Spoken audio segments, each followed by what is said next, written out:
Olá pessoal, aqui é o Rodrigo do time de Economia da SMI Consultoria. Vou falar com vocês sobre o nosso cenário econômico para essa semana. Na semana passada a gente teve a divulgação aí do PIB dos Estados Unidos e da zona do euro, que mostraram já qual foi o impacto do Covid-19 nessas duas regiões. Então, olhando um pouco para o nosso cenário internacional, nos Estados Unidos, o Comitê Federal de Mercado Aberto, o FONC, ele se reuniu na semana passada, lembrando que o FONC tem a mesma função do Copom aqui no Brasil, então ele decide sobre as taxas de juros. Eles decidiram por manter as taxas de juros no nível que já se encontrava, que é entre 0 e 0,25%, e eles apenas falaram que vão usar todos os instrumentos necessários para combater e para mitigar os efeitos econômicos dessa nossa doença que está acometendo o país lá de forma bem forte. Né? Lembrando que os Estados Unidos ainda é o novo epicentro da doença no mundo, então eles realmente estão numa situação bem difícil, com alto número de casos e muitas mortes. O produto interno bruto do país ele caiu 4,8% em termos anualizados no primeiro trimestre, então foi uma queda bem expressiva. O mercado já projetava uma queda de 4% e foi muito pior ainda do que o mercado já esperava. Já na zona do euro, o PIB deles caiu 3,8% trimestralmente. Para poder comparar ali com os Estados Unidos, teria que anualizar essa taxa, essa queda anualizada equivale a uma queda de 14,4%.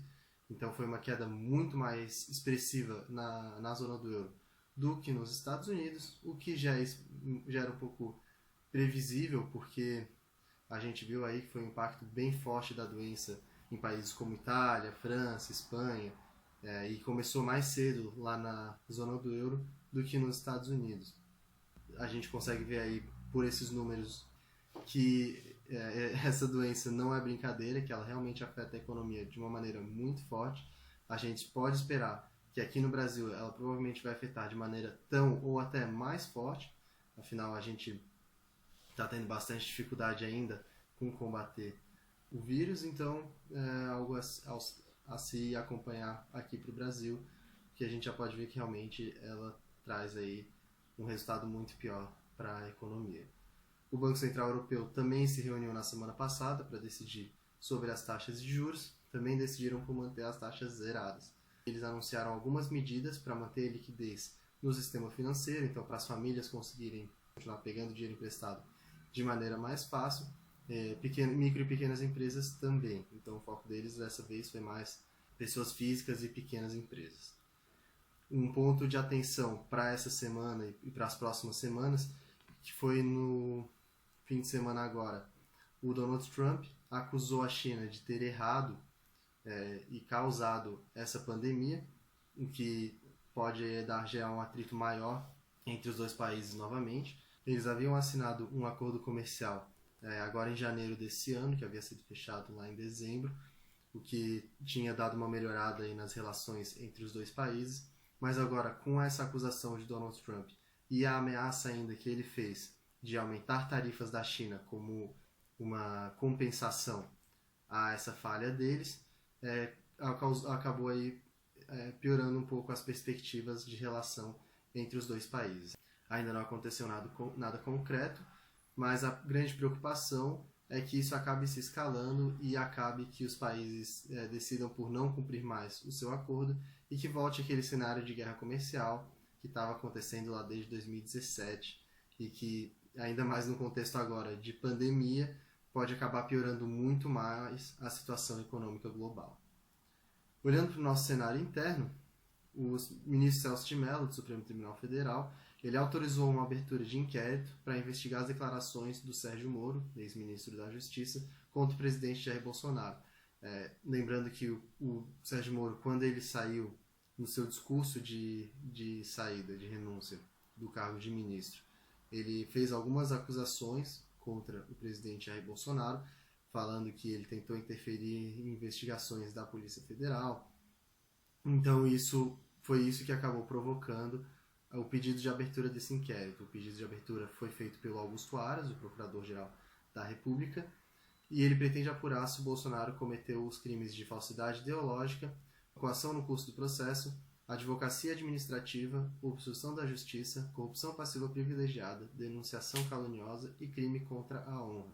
Então aí há um número grande de acusações. O ministro Sérgio Moro já prestou seu depoimento no sábado, foram 8 horas de depoimento, então realmente, aparentemente tem bastante coisa ali para ser investigado.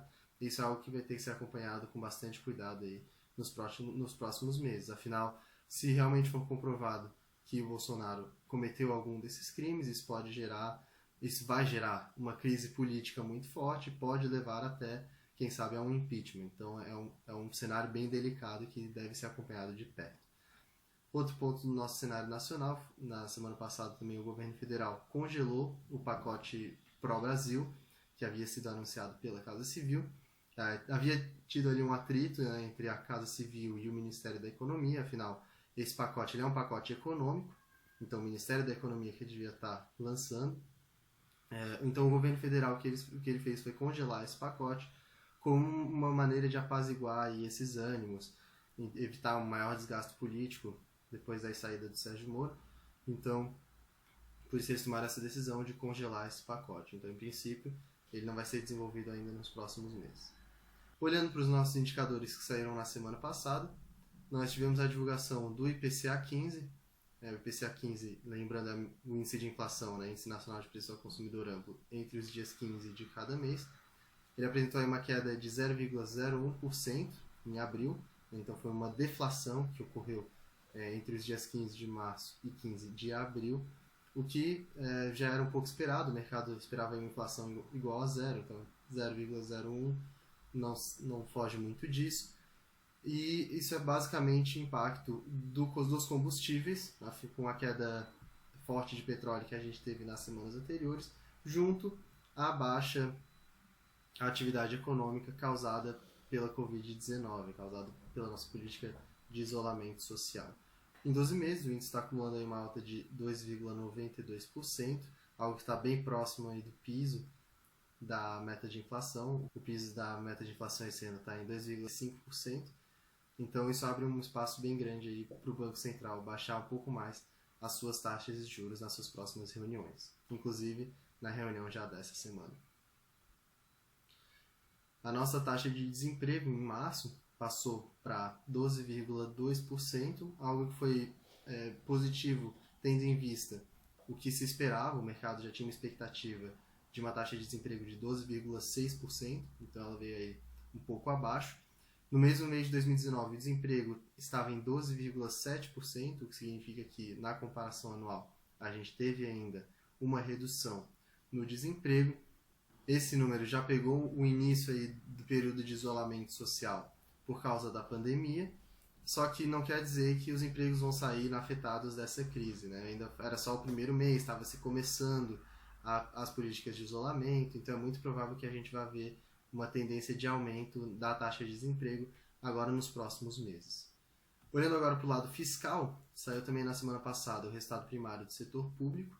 O setor público consolidado, lembrando, consiste de União, Estados e municípios, apresentou um déficit de 23,65 bilhões no mês de março. Um resultado pior do que registrado no mesmo mês em 2019. No mês de março a gente teve um déficit de 18,63 aproximadamente bilhões de reais. Então, esse março de 2020 agora a gente já teve um resultado pior. Lembrando que após o decreto de calamidade pública, o governo não tem mais a obrigação de manter o resultado primário dentro da meta de resultado.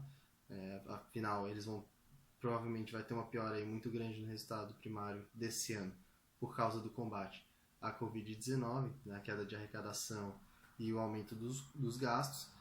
Então, é bem provável que nos próximos meses a gente veja essa relação entre o resultado primário e o PIB aumentar de uma maneira muito forte, até porque o nosso PIB também vai estar em queda. Em 12 meses, então, o déficit acumulado é de 63 bilhões aproximadamente, o que provavelmente vai aumentar muito durante agora os próximos meses. Para essa semana, então, o que nós temos para acompanhar no calendário semanal brasileiro? O destaque fica para a divulgação do IPCA na sexta-feira e para a reunião do Copom, que eles devem decidir sobre a nossa taxa de juros. A expectativa do mercado é é que haja um corte de pelo menos 0,5 ponto percentual. No calendário semanal internacional, o destaque fica para as vendas do varejo da zona do euro e a taxa de desemprego dos Estados Unidos. Então é isso, pessoal. Nosso cenário econômico realmente se encontra bastante conturbado, juntou pandemia com possível crise política, então estamos aí numa situação bem delicada. Ainda assim, conseguimos fechar o mês de abril com resultado positivo tanto na renda fixa quanto na renda variável. O Ibovespa acumulou durante o mês uma alta de 10,25%, enquanto o IMAB, o índice de renda fixa atrelado à inflação, apresentou aí uma alta de 1,31% no mês. Caso vocês tenham alguma dúvida, alguma sugestão, por favor enviem para nós, estamos sempre à disposição. Desejo uma ótima semana a todos e até a próxima.